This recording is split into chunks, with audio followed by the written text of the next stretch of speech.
Jemaat yang dikasihi Tuhan, saya percaya bahwa Tuhan itu bekerja luar biasa ya di dalam dunia ini untuk kita ya. Saudara-saudara, pada tahun 2000 tahun yang lalu ya, kalau Tuhan Yesus sudah diserahkan, mati, disalib, dan pada hari yang ketiga bangkit ya, Tuhan berkata bahwa beritakan ini sampai ke ujung bumi ya. Pada waktu itu orang-orang kan takut, saudara-saudara ya, tapi karya Tuhan itu luar biasa. Tuhan membuat sedemikian rupa sehingga mereka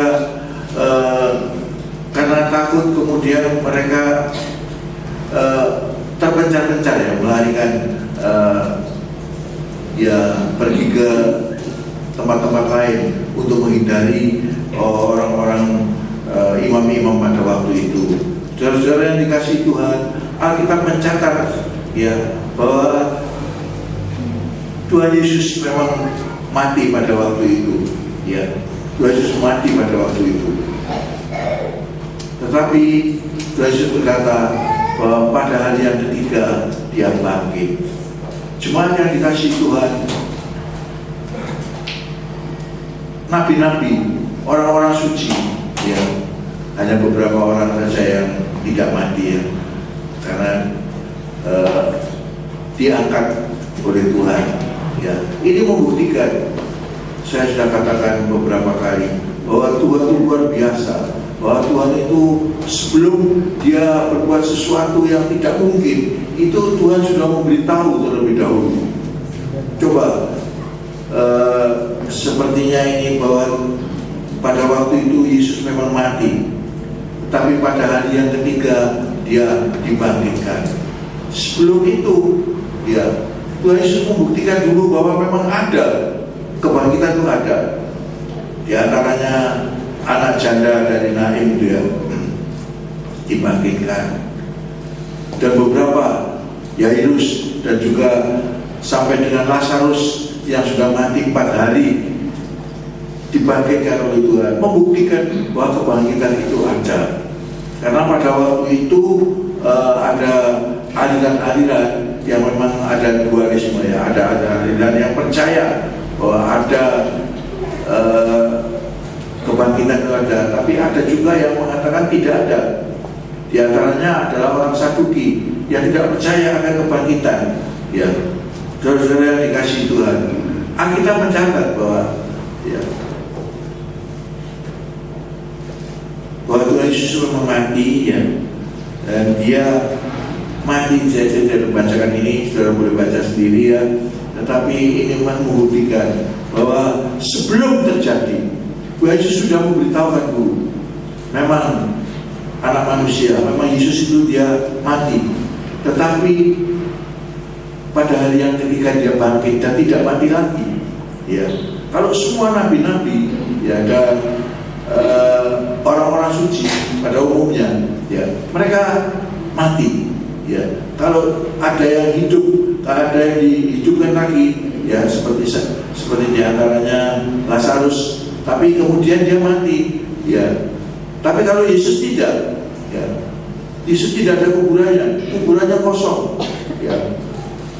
Kubur kosong membuktikan bahwa dia hidup ya. Saudara-saudara dikasih Tuhan, bahwa apakah contoh apa itu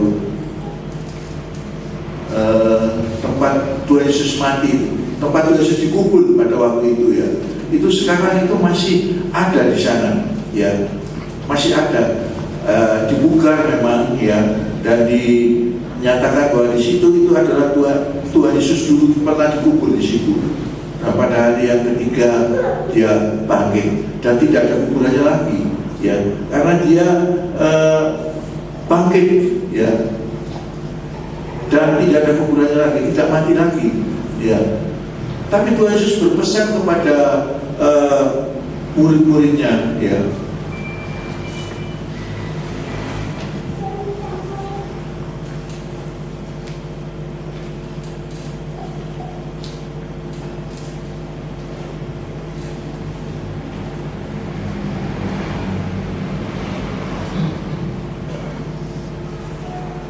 Jemaat yang dikasihi Tuhan,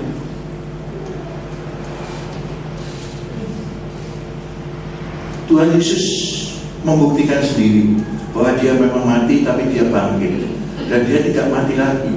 Dan dia berpesan bahwa supaya murid-murid itu, saya tidak tayangkan secara mendetail ya, bahwa orang-orang pada waktu itu jangan tinggalkan Yerusalem. Tinggallah di Yerusalem ya. Tinggallah di Yerusalem. Karena pada waktu itu ya, mereka pada waktu itu mereka Tuhan Yesus sudah pesan jangan tinggalkan Yerusalem sampai ada kuasa yang maha tinggi.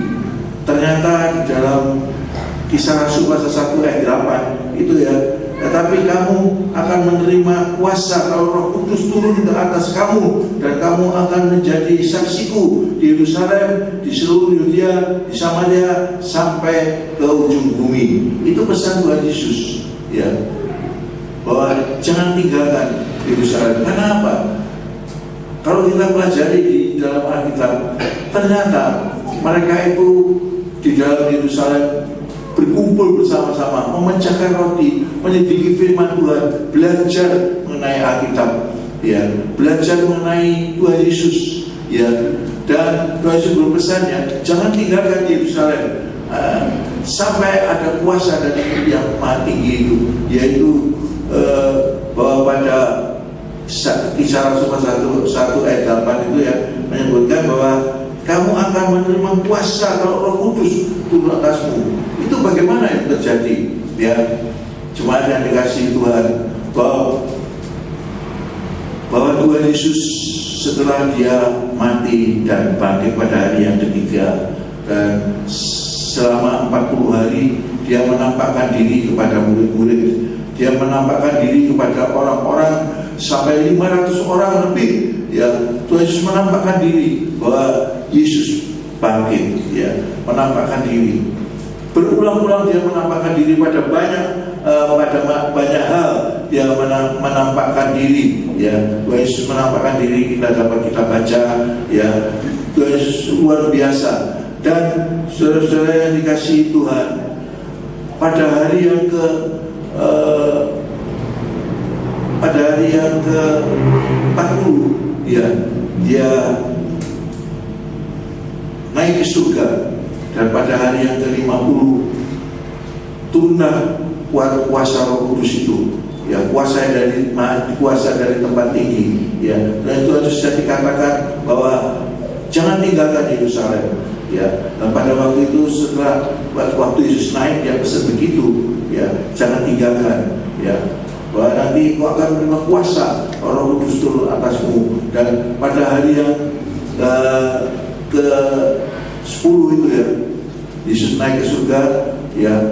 Kemudian pada hari yang ke-10 mereka berkumpul di suatu tempat. Tiba-tiba ada suara yang seperti suara angin, begitu dahsyat, luar biasa ya.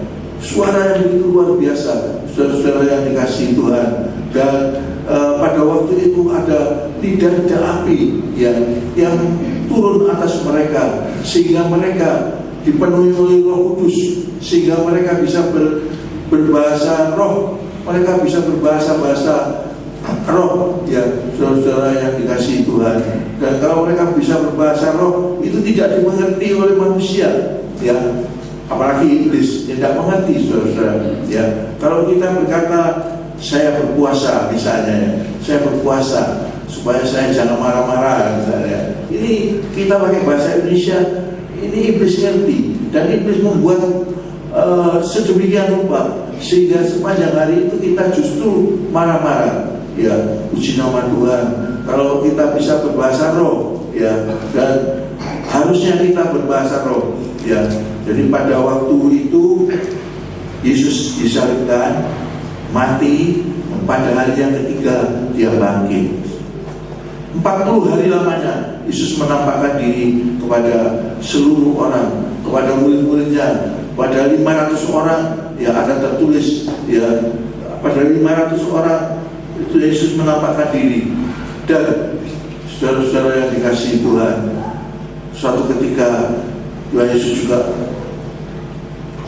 mengajak murid-muridnya ke suatu tempat, ya, dan kemudian Yesus memberkati mereka. Dan kemudian setelah Yesus memberkati, atau saat Yesus memberkati itu mengulurkan tangannya, kemudian Yesus terangkat ke surga. Jadi tidak menggunakan alat transportasi, tidak, tapi Yesus terangkat ke surga, disaksikan oleh 120 muridnya, ya, pada waktu itu, saudara-saudara, ya. Begitu luar biasa dahsyatnya. Jadi Tuhan Yesus naik ke surga, dia tidak naik apa-apa, tapi begitu terangkat saja. Saudara-saudara yang dikasihi Tuhan, Yesus berkata bahwa tidak ada seorang pun ketemu dengan Bapa kecuali melalui Yesus sendiri, ya.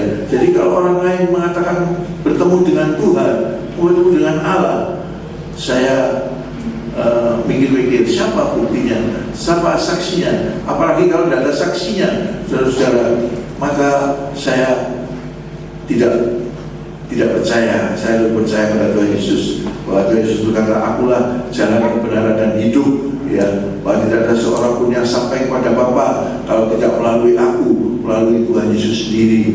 Saudara-saudara yang dikasihi Tuhan, luar biasa Tuhan Yesus ini, ya, bahwa dia memang dia pergi, tapi dia Roh Kudus yang turun atas kita, ya, pada hari yang Pentakosta, hari yang ke-50 itu. Yesus berkata, jangan tinggalkan Yerusalem. Dan memang benar, pada hari Pentakosta itu Tuhan, Roh Kudus turun atas manusia, ya. Ada suara yang gemuruh, ya. Mereka berkata, mabuk. Tidak, ini baru jam 9 pagi, tidak mungkin mabuk, ya. Ya, itu hanya mereka yang tidak percaya mengatakan apa-apa, tapi percaya kepada Tuhan bahwa dia, ya, kenapa dia bisa tahu Tuhan itu memang berasal dari surga, dia berasal dari atas. Jadi dia tahu dari mana dia datang dan kemana dia pergi, dia tahu. Saudara-saudara yang dikasihi Tuhan, yang lain tidak, ya. Yang lain tidak, ya, bahwa penyelamat itu adalah memang dari bangsa Yahudi, ya, dari bangsa Yahudi. Saudara yang dikasihi Tuhan, kita diberitahu kita, ya, bahwa nantinya Yesus itu akan datang kembali, ya. Yesus akan datang kembali, dan kalau Yesus datang kembali, saudara-saudara, dia akan menghakimi dunia ini.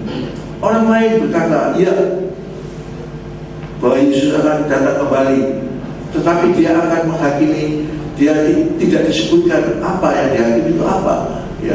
Tentunya dia meninggalkan anak-anaknya, dia meninggalkan orang-orang yang percaya. Dan kalau Tuhan Yesus datang kembali, ya, tentunya dia datang kepada orang-orang yang percaya ini, pada milik kepunyaannya ini. Dia Yesus datang, ya, bukan datang untuk yang lain, tidak. Yang terutama, ya, untuk kepunyaannya ini, ya, punyaannya yang percaya kepadanya diberi hak, ya.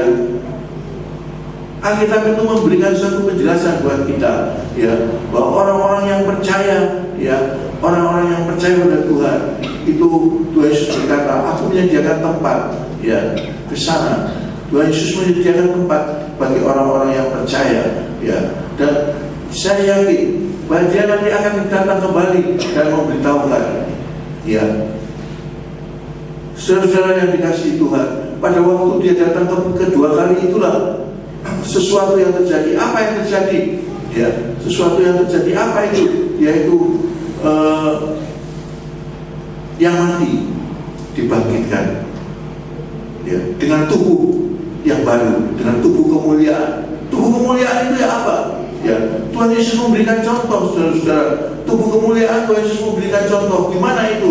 Tubuh kemuliaan itu ya tubuh yang memang asli tubuh kemuliaan, tapi tubuh kemuliaan itu beda dengan tubuh jasmani ini, ya. Tubuh itu dia memang bisa diraba, ya, tetapi luar biasa. Yesus memberikan contoh bahwa bisa masuk ke dalam satu tempat tanpa melalui pintu, begitu aja, luar biasa. tubuh kemuliaan, bisa makan, ya, dan tubuh inilah yang akan masuk ke dalam surga nantinya, ya, tubuh kemuliaan ini, ya. Maka yang mati nanti di dalam Tuhan akan dibangkitkan, yang mati dalam Tuhan akan dibangkitkan, ya, dengan tubuh kemuliaan itu. Dan yang masih hidup akan diubahkan, Alkitab katakan begitu. Yang masih hidup akan diubahkan, ya. Yang mati akan yang mati dibangkitkan, yang hidup diubahkan dengan tubuh yang baru, ya. Haleluya.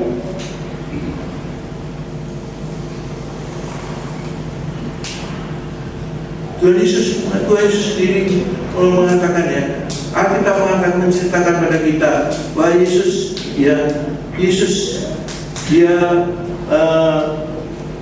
memberkati murid-muridnya, kemudian dia terangkat ke surga. Jadi tanpa ini saya tuliskan beberapa bahwa Yesus menampakkan diri lebih dari 500 orang, ya, puji Tuhan. Dia mengatakan bahwa jangan tinggalkan Yerusalem sampai ada kuasa dari tempat tinggi. Ternyata itu adalah kuasa Roh Kudus, ya, yang dicurahkan untuk orang-orang yang percaya.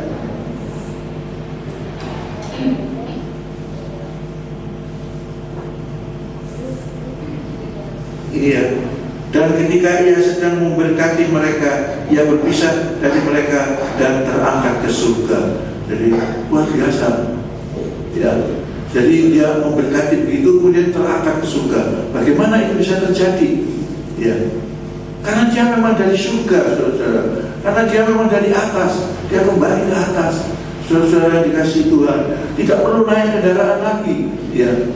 Karena itu ada astronot yang pergi ke bulan, dia bilang di sana tidak ada, surga tidak ada, ya, tidak ada, tidak bisa ketemu lah. Alamnya yang beda, ya, alamnya yang beda.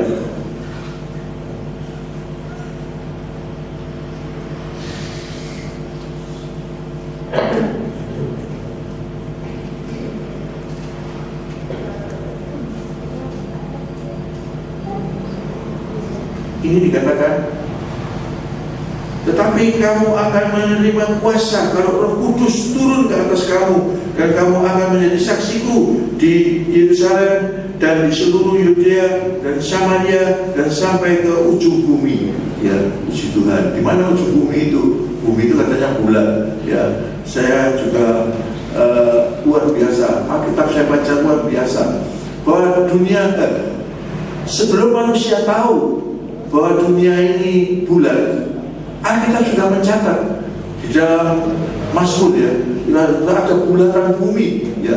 Ini sudah tercatat di sana bahwa ada manusia, bahwa bumi ini bulan. Sebelum manusia tahu, kemudian baru manusia tahu, manusia bisa membuktikan bahwa bumi ini bulan. Lalu ujung bumi yang dimaksudnya di mana, saudara? Ujung bumi ini yang dimaksudnya adalah di mana kita berada. Inilah ujung bumi kita itu, ya. Untuk orang Indonesia, ya, di sini ini, ya, nggak usah pergi kemana-mana bingung, ya, sudah kita berada. Beritakan itu untuk kebesaran kemuliaan Tuhan, ya. Haleluya.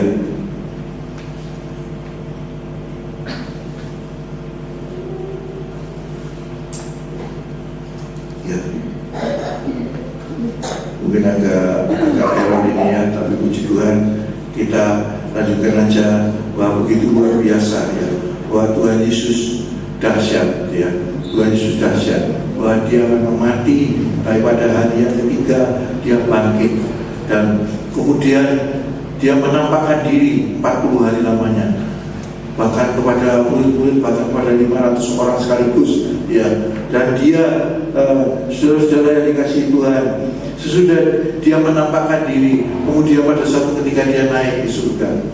Dengan cara apa? Dia terangkat, ya, terangkat, tidak naik kendaraan tapi dia terangkat, ya. Dan pada sesudah dia naik ke surga dan dia terangkat, kemudian saudara, Roh Kudus turun, ya, Roh Kudus turun. Jadi semua manusia, ya, semua manusia dia bisa dipenuhi oleh Roh Kudus asal mau percaya, ya. Saudara yang dikasihi Tuhan, seperti pada saat ini adalah waktunya tepat, bahwa pada waktu ini adalah bulan April, ya, bahwa bulan April ini, ya, ada kemudian ada kematian Tuhan dan kebangkitannya, ya. Dan pada saat ini kita mengadakan baptisan air. Sekali lagi, yang belum baptis, ya, silakan Pak mendaftarkan diri, ya, walaupun terlambat, tapi tidak apa-apa, bisa mendaftarkan diri. Masih ada pelajaran untuk baptisan air ini, ya. Kemudian saudara-saudara yang dikasihi Tuhan, kemudian itu Tuhan Yesus sendiri juga melaksanakan ini baptisan air, ya. Tuhan Yesus sendiri menyatakan bahwa ada Roh Kudus nanti akan turun, akan menguasai, memenuhi kita, ya, dan memberitahukan, ya. Dan nanti kalau pada waktu itu ada dengan tanda awal adalah bahasa roh. Bahasa roh ini adalah bahasa yang tidak dimengerti oleh siapapun, tidak dimengerti. Bahasa roh ini, ya, saya hanya menyampaikan aja untuk menyingkat waktu, bahwa bahasa roh ini, saudara-saudara, dia adalah untuk menguatkan iman kita. Itu adalah bagaimana tiap-tiap pribadi kita berbicara dengan Tuhan, untuk menguatkan itu. Kalau nubuat itu untuk menguatkan bahasa, untuk menguatkan secara jasmani, ya, menguatkan semua orang. Tapi kalau bahasa roh ini adalah menguatkan pribadi, ya. Saudara-saudara dikasih Tuhan, sekarang, ya, kita ini sudah dikacaukan oleh COVID-19, katanya dari Tuhan, ya, enggak, ya, diizinkan oleh Tuhan. Saudara-saudara, dengan COVID ini kita tidak berani keluar, kita tidak boleh keluar, terutama yang lansia, ya. Lalu bagaimana, saudara-saudara yang dikasih Tuhan?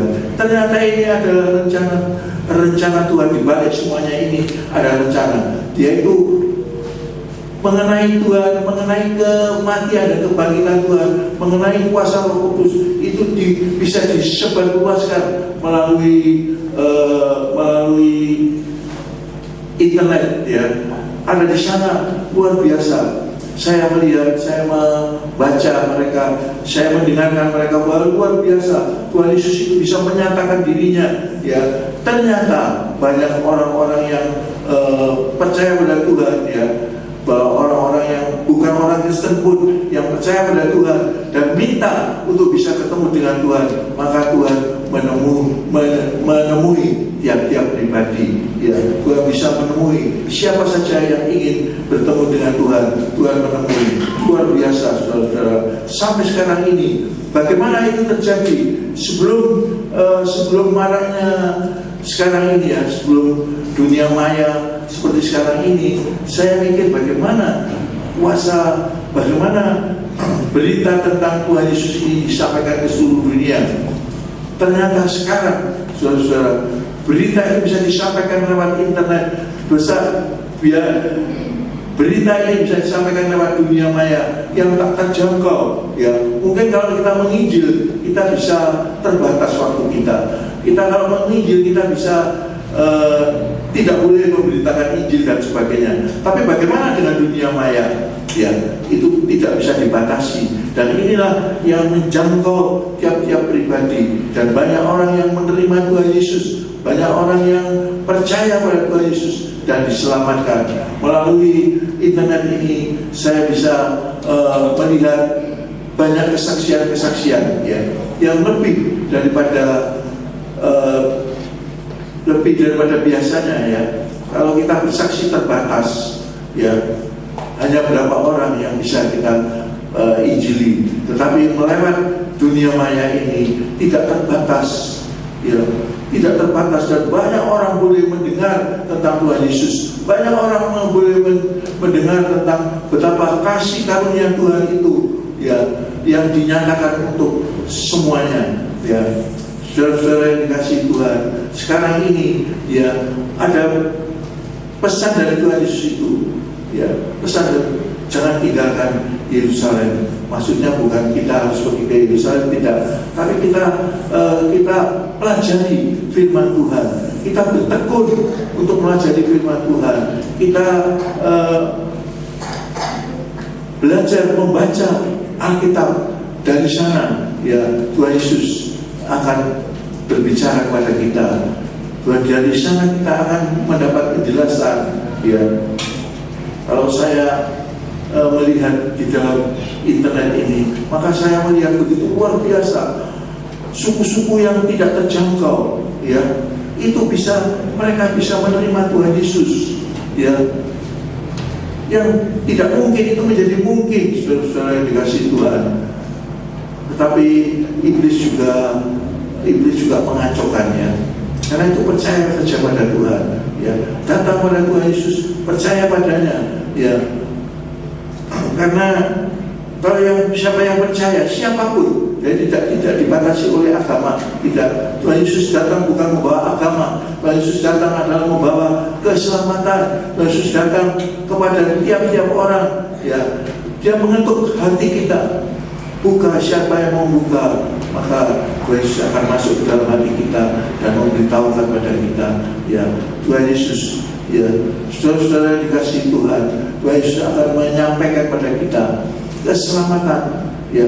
Berita keselamatan itu disampaikan kepada setiap orang, ya, kepada setiap orang. Berita keselamatan luar biasa. Puji Tuhan. Biarlah saudara-saudara yang dikasihi Tuhan, kita percaya, ya, bahwa Tuhan Yesus, ya, pada waktu itu dia datang ke dunia. Memang, ya, dia datang ke dunia sebagai manusia. Bagaimana mungkin Tuhan bisa menjadi manusia? Ya, saya katakan Tuhan mau jadi apa saja ya bisa. Kalau kita jadi Tuhan tidak bisa. Tapi Tuhan mau jadi apa saja bisa. Tuhan menjadi manusia lewat perawan, ya, Maria, ya. Yaitu dikatakan, kitab lain juga mengatakan begitu, bahwa firman itu yang menjadi manusia. Jadi bukan karena kehendak manusia, tapi karena firman itu menjadi manusia. Dan saudara, karena dia datang dari atas, maka dia tahu dari mana dia datang, dan dia memberitahukan bahwa di sana tidak ada kawin mengawinkan lagi, saudara. Di sana tidak ada kawin mengawinkan, tidak ada.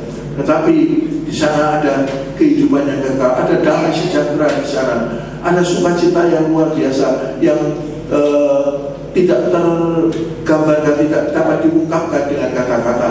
Saudara-saudara yang dikasihi Tuhan, hanya beberapa waktu ini saya tergerak ini, siapa yang masuk ke surga, roh atau tubuh ini? Ya, mungkin berapa minggu yang lalu sudah saya sampaikan, ya, bahwa yang masuk ke dalam surga itu, ya, adalah pertama-tama itu adalah roh, ya. Tetapi Tuhan Yesus berjanji bahwa dia nanti akan datang kembali. Dan pada waktu dia datang kembali itulah, ya, ada sangkakala, ada nafiri yang terakhir dibunyikan. Pada saat itulah, ya, bahwa nanti orang-orang mati dibangkitkan dengan tubuh kemuliaan. Berarti tubuh ini juga masuk surga, saudara-saudara yang dikasihi Tuhan. Dengan tubuh kemuliaan, yang masih hidup diubah dengan tubuh yang baru, tubuh kemuliaan. Jadi yang masuk surga itu, yang pertama adalah roh saja, tapi kemudian tubuh dan roh ini masuk surga. Tapi tubuh ini bukan tubuh yang fana, tapi tubuh kemuliaan yang sudah diubahkan oleh Tuhan. Bagaimana itu? Ya, nanti kalau kita sudah mati, kita akan tahu, ya.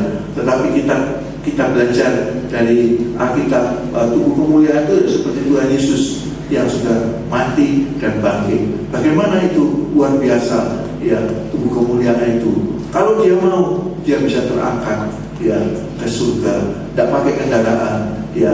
Karena itu tidak perlu kita kirim ke kuburan, ya, kirim uang, ya, tidak perlu lagi, ya, kirim mobil tidak perlu lagi, ya. Kalau kirim mobil, di sana jadi mobil, tapi Pertamina-nya yang tidak ada, ya. Puji nama Tuhan. Tuhan Yesus menolong kita, Tuhan Yesus memberkati kita. Percayalah bahwa semua orang yang percaya akan dibangkitkan dengan tubuh kemuliaan itu, Jadi nanti kita akan ketemu dengan kekasih kita, kita akan ketemu dengan saudara kita, kita akan ketemu dengan pendahulu-pendahulu kita, ketemu secara fisik juga ketemu, ya. Walaupun kita tidak ada kawin-mengawinkan lagi di sana, tetapi ada sukacita yang luar biasa yang Tuhan berikan, yang itu nanti kita akan mengetahui itu, ya, bahwa Tuhan Yesus luar biasa, Tuhan Yesus dahsyat sekali. Puji nama Tuhan, ya. Siapa yang berkata-kata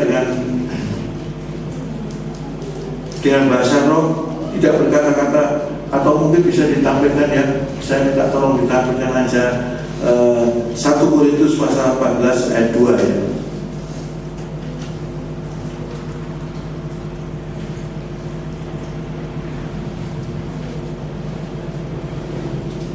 1 Korintus pasal 14.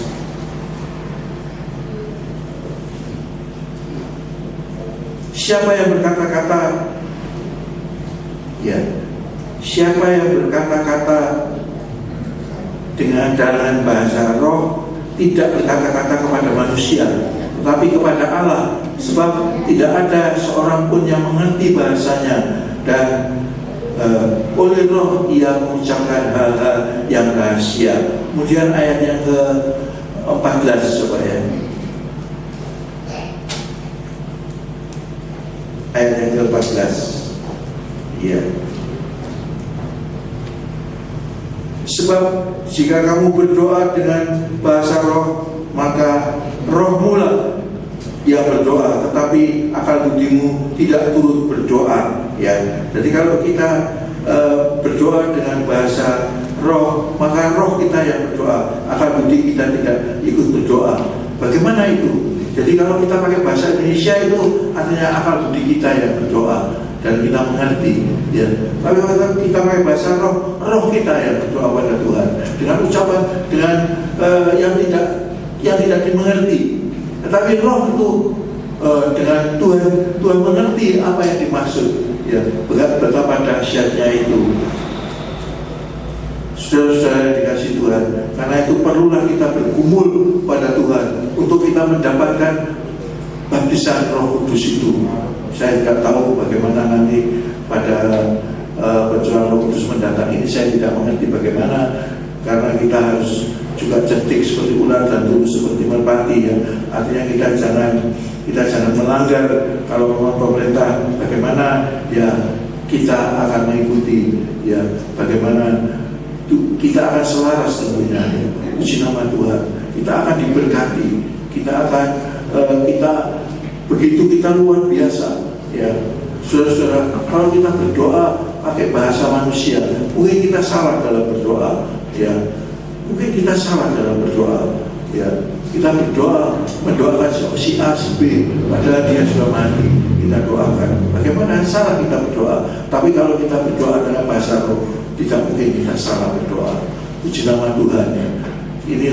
Marilah kita mau datang kepada Tuhan dengan segenap hati, ya. Mari saya undang pemain musik yang bisa menempati tempatnya.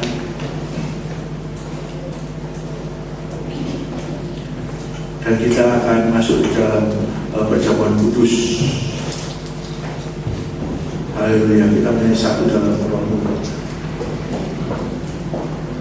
Dan sekali lagi, saudara-saudara yang bisa berlutut, mari kita berlutut. Yang tidak bisa berlutut, saudara tetap aja duduk atau saudara berdiri, ya. Jangan dipaksakan, ya. Yang bisa berlutut, mari kita berlutut. Yang tidak bisa berlutut, mari kita berdiri, ya. Saya udah mulai dari jam khusus satu.